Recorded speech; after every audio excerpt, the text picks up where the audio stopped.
일곱 번째 나팔을 불 때에라는 제목을 가지고 말씀을 나누도록 하겠습니다. 지금 여호수아와 출애굽 2세대 사람들은 요단을 건너 길갈에 진을 쳤습니다. 할례를 행하고 유월절을 지킵니다. 이 일은 하나님의 전쟁이기 때문에 그 전쟁을 하기 전에 반드시 거쳐야 될 과정이었습니다. 이 전쟁은 단순히 이스라엘 백성들에게 좋은 복지, 좋은 혜택을 주기 위해서 하기 위한 전쟁이 아닙니다. 가나안 정복은 이스라엘 백성에게 있어서 이제 중요한 또 하나님의 언약을 성취하기 위한 사명이었습니다. 그래서 이 전쟁은 절대 인간적인 혈과 육의 전쟁이 아니라 하나님의 전쟁입니다. 그래서 하나님의 전쟁이기 때문에 인간적인 방법이 아니라 하나님의 방법으로 실행해야 하는 것입니다. 그래서 전쟁을 하기 전에 여호수아는 한 사람을 만납니다. 여호수아가 볼 때 심상치 않은 사람입니다. 또 이 사람이 뭐라고 얘기하냐면 자신이 여호와의 군대 대장이라고 밝히면서 여호수아와 대화를 하는데요. 여호수아 5장 13절에서 15절 말씀 보겠습니다. 13절은 제가 읽고 14절은 여러분들이 읽고 15절은 다 함께 읽겠습니다. 여호수아가 여리고에 가까이 이르렀을 때에 눈을 들어보니 한 사람이 칼을 빼어 손을 들고 마주 서 있는지라. 여호수아가 나아가서 그에게 묻되 너는 우리를 위하느냐 우리의 적들을 위하느냐 하니 그가 이르되 아니라 나는 여호와의 군대 제장으로 지금 왔느니라 하는지라. 여호수아가 얼굴을 땅에 대고 엎드려 절하고 그에게 이르되 내 주여 종에게 무슨 말씀을 하려 하시나이까. 다 함께 읽겠습니다. 여호와의 군대 제장이 여호수아에게 이르되 내 발에서 신을 벗으라. 내가 선 곳은 거룩하니라 하니 여호수아가 그대로 행하니라. 아멘. 이 군대 제장이 누구인지는 명확하게 알 수가 없습니다. 어떤 사람은 이제 하나님의 군대 장관인 미가이라고 하는 학자가 있고, 어떤 사람은 하나님의 현현, 곧 구약에 나타난 예수 그리스도의 어떤 현현이라고도 하는 학자들도 있습니다. 누구인지는 알 수 없지만 뭔가 특별한 존재인 것만은 확실합니다. 여호와의 군대 대장이라고 하는 사람이 요구합니다. 첫 번째는 내 발에서 신을 벗으라. 내가 선 곳은 거룩하다라고 이야기합니다. 마치 모세가 떨기나무, 불타는 나무 가운데서 불렀을 때에 그 명령했던 하나님의 명령과 똑같습니다. 신을 벗는다라는 것은 단순히 그냥 신을 벗어라 라는 의미가 아니라 소유권을 내려놓으라는 의미가 포함되어 있습니다. 그러니까 자신의 방법, 자신의 경험이 아니라 하나님의 말씀에 철저히 순종하며 살아가기를 요구하는 상징적인 행동입니다. 그 땅 자체가 거룩한 게 아니라 하나님께서 인도하셨기 때문에 거룩한 것입니다. 그래서 그 거룩한 곳에서 여호와의 군대 제장과 대화를 하고 있습니다. 왜 군대 제장이 나와서 그 여호수아와 대화하고 있을까요? 그러니까 명확하게 이유는 알 수 없지만 이제 흐름상 볼 때에 할례와 유월절을 행했습니다. 그걸로 인해서 거룩한 백성이 되었습니다. 그러니까 여호수아가 대표로 하나님과의 새로운 관계를 맺으면서 새로운 관계 가운데 또 새로운 말씀을 전달하려고 이제 여호와의 군대 제장이 이제 여호수아를 만난 것 같습니다. 그래서 하나님의 전략을 전달받게 됩니다. 우리도 예수 그리스도를 믿고 또 세례를 받습니다. 또 거룩한 공동체 가운데 속하게 되죠. 거룩한 공동체 가운데 속한다는 것은 이전의 삶, 이전의 내 뜻과 내 방법대로 살아갔던 삶을 다 버리고 하나님의 말씀 따라 하나님의 뜻에 따라 살아가겠다는 의미가 포함되어 있습니다. 우리는 세상의 생각, 세상의 지식을 따라 살아가는 사람이 아닙니다. 하나님의 말씀 따라 살아가는 존재인 줄 믿습니다. 하나님 말씀 따라 하나님 백성으로 살아가야 될 사람인 줄 믿습니다. 그러니까 하나님께서 새로운 관계 가운데 말씀하실 때는 그 말씀은 하나님의 말씀이기 때문에 그 하나님의 말씀을 믿음으로 받아들여야 될 필요가 있습니다. 여호수아에게 그런 태도를 요구하신 것이죠. 그래서 여호와 하나님의 전략을 받습니다. 근데 그 전략의 특징이 딱 두 가지가 있습니다. 첫 번째는 그 전략이 상식적이지 않습니다. 말씀 보겠습니다. 여호수아 6장 2절에서 3절 말씀 다 함께 읽겠습니다. 다 함께 읽겠습니다. 시작.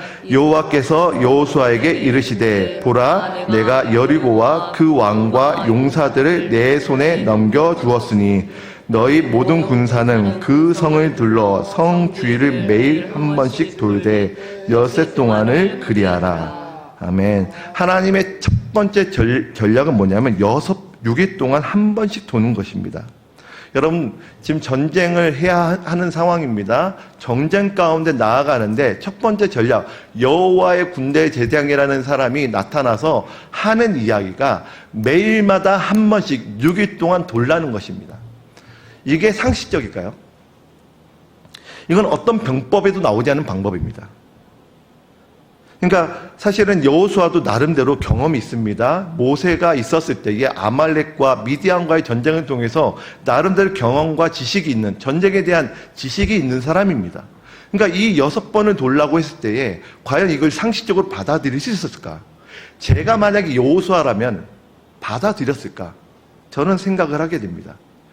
상식적이지 않죠.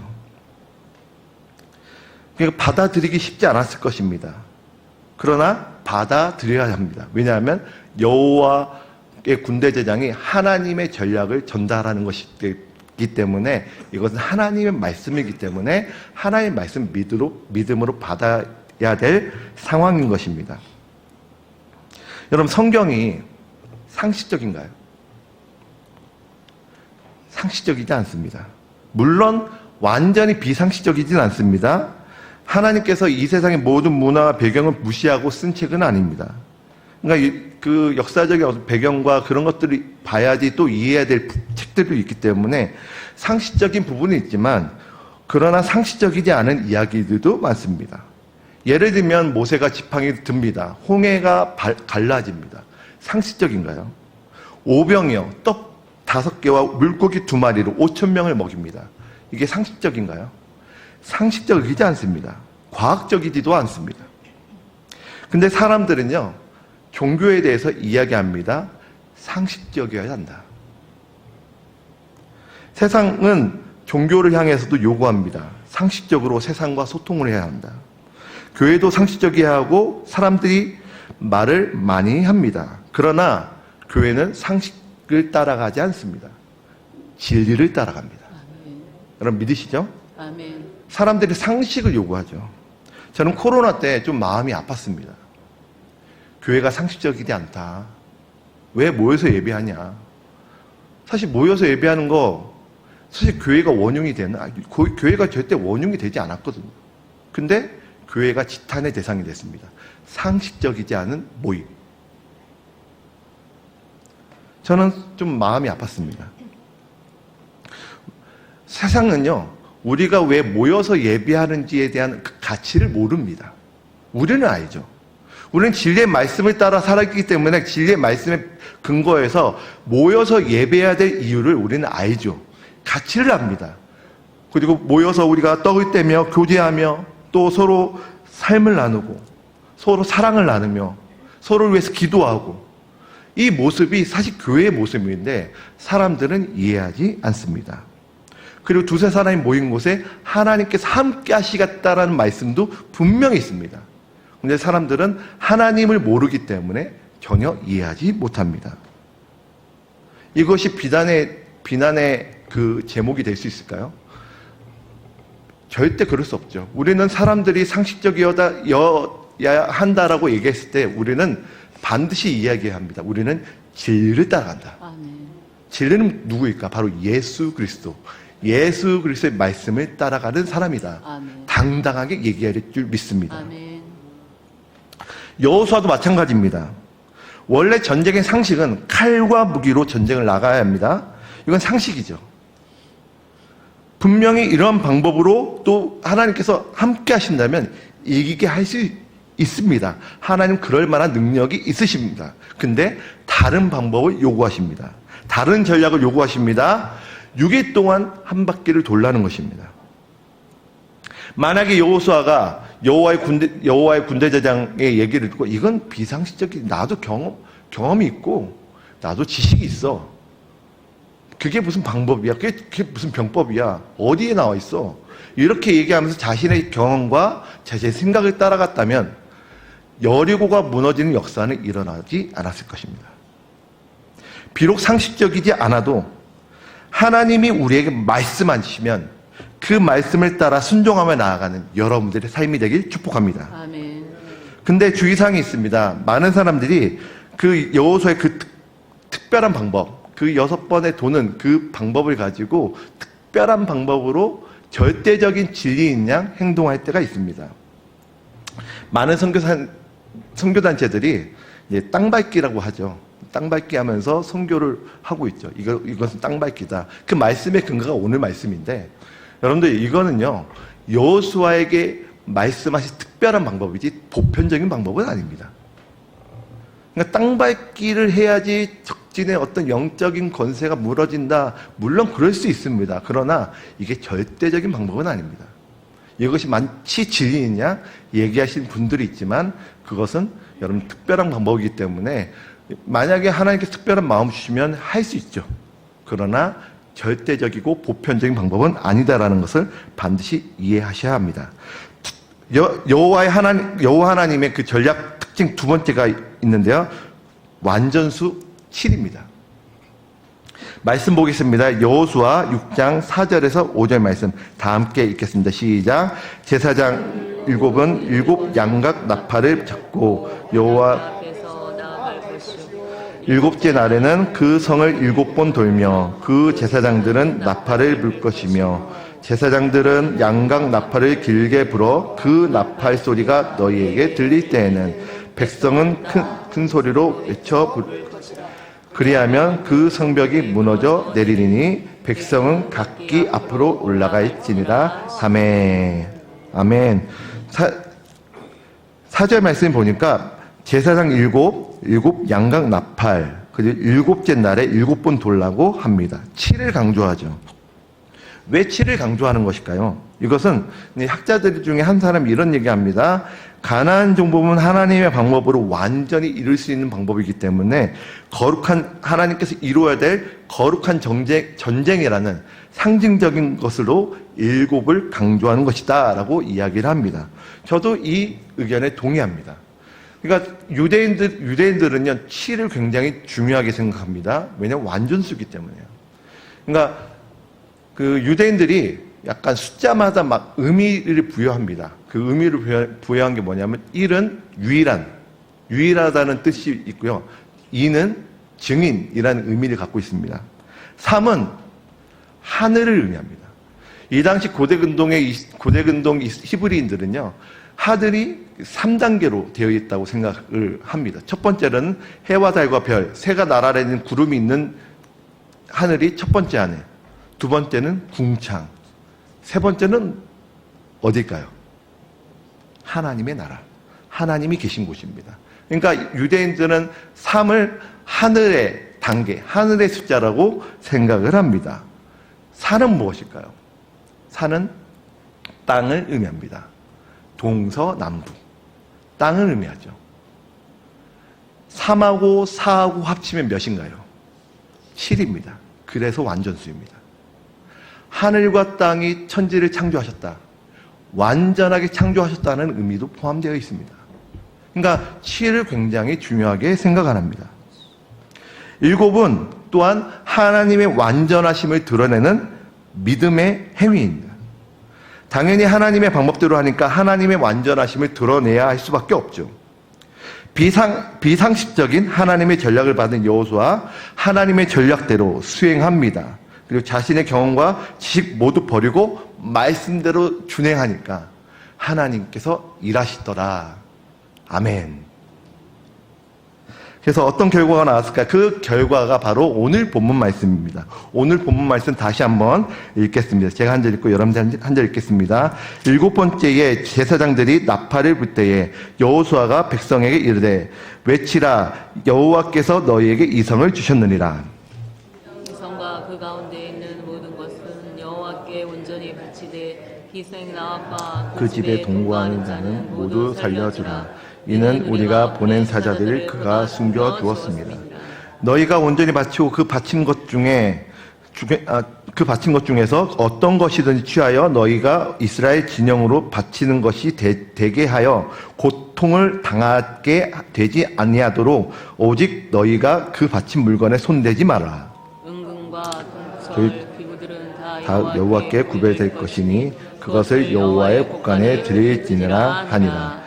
이에 백성은 외치고 제사장들은 나팔을 불매 백성이 나팔 소리를 들을 때에 크게 소리질러 외치니 성벽이 무너져 내린지라. 백성이 각기 앞으로 나아가 그 성에 들어가서 그 성을 점령하고 그 성 안에 있는 모든 것을 온전히 바치되 남녀와 노소와 소와 양과 나귀를 칼날로 멸하니라. 아멘. 어떤 소리를 하지 않고 6일 동안 하루에 한 바퀴씩 여리고를 돌았습니다. 7번째 날에는 특별히 7번을 돕니다. 그러니까 그리고 나서 여호와 하나님의 그 전략대로 소리를 외칩니다. 7번째 날에 나팔을 불 때의 역사가 일어난 것입니다. 백성들의 함성과 함께 7번째 날에 나팔을 불었던 것입니다. 이 나팔은 어떤 의미일까요? 보통 나팔을 불 때에 어떤 작전을 알리거나 어떤 모임을 소집하거나 적군이 공격했을 때에 알릴 때에 나팔을 붑니다. 또 나팔을 분다라는 것은 전쟁의 승리 또 완성의 의미를 갖고 있습니다. 그러니까 전쟁에 승리했을 때 나팔을 불기도 하죠. 그러니까 이 여리고성에서 외쳤던 그리고 여리고성에서 불었던 이 나팔의 의미는 어떤 의미일까요? 하나님이 승리하셨다라는 의미입니다. 근데 저는 주목하고 싶은 건 뭐냐면 그 나팔을 분 시기예요. 나팔을 분 때가 언제냐는 것이죠. 제가 주목한 것은 나팔을 불 때 그 시기가 언제냐. 바로 나팔을 불었다라는 것은 하나님께서 여호수아에게 모든 말씀하셨던 그 전략, 그 방법을 완전히 행했다는 그 시기입니다. 근데 전쟁이 끝났나요? 나팔을 불었으니까 전쟁이 끝났나요? 전쟁이 끝나지 않았습니다. 여전히 전쟁을 해야 되고 성으로 올라가서 점령을 해야 됩니다. 하나님의 말씀을 다 이루었지만 90%도 아니고 80%도 아니고 100% 순종했지만 여전히 전쟁 중에 있습니다. 전쟁은 승리하지 않았습니다. 거의 승리에 가까웠을지는 몰라도 아직 승리에 이르르진 않았습니다. 하나님의 말씀 100% 순종했습니다. 여전히 전쟁 가운데 있습니다. 저는 이 말씀 보면서 인생의 성공은 어디에 있을까? 여러분 인생의 성공은 어디에 있을까요? 어떤 전략대로 해서 모든 결과를 다 볼 때 승리할까요? 그게 성공일까요?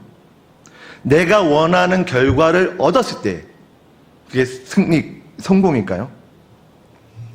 인생의 성공은 하나님의 전략대로 하나님의 방법대로 순종했을 때 이미 성공한 것입니다. 다시 말해서 하나님이 말씀하셨습니다. 하나님의 말씀에 순종했을 때 그 결과가 어떠하든지 아직 전쟁 중에 있다 하더라도 아직 승리를 보지 못했다 하더라도 그 순종하는 그 자체에 하나님은 하나님 앞에서는 성공한 것입니다. 여호수아는 여호수아의 군대 여호수아와 여호수아 군대는 하나님의 전략대로 순종했고 승리의 나팔 소리와 함성이 외쳤습니다. 그러나 결과는 아직 나오지 않았습니다. 이미 그러나 승리하였음을 선포한 것입니다. 여러분 기도가 무엇인가요? 기도의 성공은 무엇인가요? 기도의 응답일까요? 기도는 어떤 의미일까요? 기도는 하나님의 방법입니다. 하나님의 전략입니다. 사람들은 이야기하죠. 왜 기도해? 왜 예배드려? 너는 지금 피폐한 삶을 살고 있는데 여전히 가난하고 너는 인생 가운데 떳떳한 삶을 살지 못하는데 왜 기도해? 여러분은 이렇게 사람들이 질문하면 만약에 비난 어조로 얘기하면 여러분들 어떻게 대답하실 것인가요? 기도는 하나님의 전략입니다. 하나님의 방법입니다. 우리는 그 방법대로 순종했을 때 이미 우리는 성공했고 승리한 것입니다. 여러분들은 지금 이 시간 바쁜 일들이 있지만 시간을 내서 예배를 드리고 있습니다. 여러분들은 이미 성공하셨습니다. 물론 예배를 드리고 나서 예배당에 나오면 현실은 바뀌지 않아 있을 수 있어요. 여전히 집안은 어렵고 여전히 내 마음은 어렵고 관계적으로 어렵고, 그러나 우리는 예배, 하나님의 방법대로 순종했을 때 우리의 인생은 하나님 앞에서 이미 성공한 것입니다. 여러분들은 하나님의 방법을 택했고 지금 이 시간에 나와 예배를 드리고 있습니다. 여러분들은 너무 소중한 존재들이십니다. 우리 옆에 분에게 당신은 너무 소중하십니다. 지사님은 소중하십니다. 장로님은 소중하십니다. 소중한 이유가 뭘까요? 우리는 하나님의 방법대로, 하나님의 전략대로 기도하고 예배하는 한 공동체이기 때문에 존귀한 줄 믿습니다. 아멘. 세상이 뭐라 하여도, 세상이 뭐라고 비난하여도 우리는 하나님의 방법을 택해야 될 줄 믿습니다. 아멘. 그래서 세상은 여전히 바뀌지 않지만, 여러분들의 현실이 바뀌지 않지만 하나님 방법대로, 하나님의 전략대로 살아가는 여러분의 삶이 되기 축복합니다. 아멘. 사람들은 이해하지 못할 것입니다. 계속 이해하지 못할 거예요. 평생 이해하지 못할 것입니다. 그럼에도 불구하고 우리는 믿음으로 예배하고 믿음으로 기도합니다. 아멘. 우리가 특별새벽 기도회에 나와서 기도합니다. 기도에 나오는 이유가 무엇일까요? 우리가 공을 들이기 위해서 나와 기도하는 것일까요? 이 기도를 만약에 이제 하면은 우리가 뭔가 업적을 이제 올릴 수 있으니까 기도하는 것일까요? 절대 아닙니다. 세상 사람들은 이해하지 못할 것입니다. 우리는 세상의 이해와 상식을 따라가는 사람이 아니라 하나님의 방법, 하나님의 전략을 따라 살아가야 될 줄 믿습니다. 아멘. 그래서 우리가 이 시간 예배하는 것이고 새벽에 나와 기도하는 것입니다. 아멘. 그리고 우리는 믿습니다. 하나님의 때에 하나님 방법대로 이루어질 것이라는 믿음이 있습니다. 아멘. 여러분들 가운데 믿음이 있나요? 아멘. 그 믿음으로 우리는 소망을 품고 나아가는 것이죠. 아멘. 말씀을 마무리하겠습니다. 여호수아는 여호와의 군대 장관을 만나 전략을 전달받습니다. 그 방법은 비상식적인 방법입니다. 그럼에도 순종합니다. 우리는 상식을 따라가는 존재가 아니라 진리를 따라가는 존재입니다. 비상식적이지만 여호수아는 순종합니다. 여호수아와 여호수아의 군대는 순종하였습니다. 7번째 날 나팔을 불었을 때 성은 무너졌습니다. 성벽은 무너졌죠. 그러나 전쟁은 끝나지 않았습니다. 올라가서 점령해야 합니다. 7번째 나팔을 불었을 때 이미 승리하신 하나님의 전쟁을 선포한 것입니다. 여러분들 기도할 때에, 우리가 예배할 때에 이미 승리하였음을 믿음으로 선포하시기 바랍니다. 아멘. 우리는 이미 하나님께서 원하는 자리에 있고 하나님의 방법대로 우리는 살아가고 있습니다. 우리는 하나님 방법을 택했기 때문에 이미 성공했습니다. 아멘.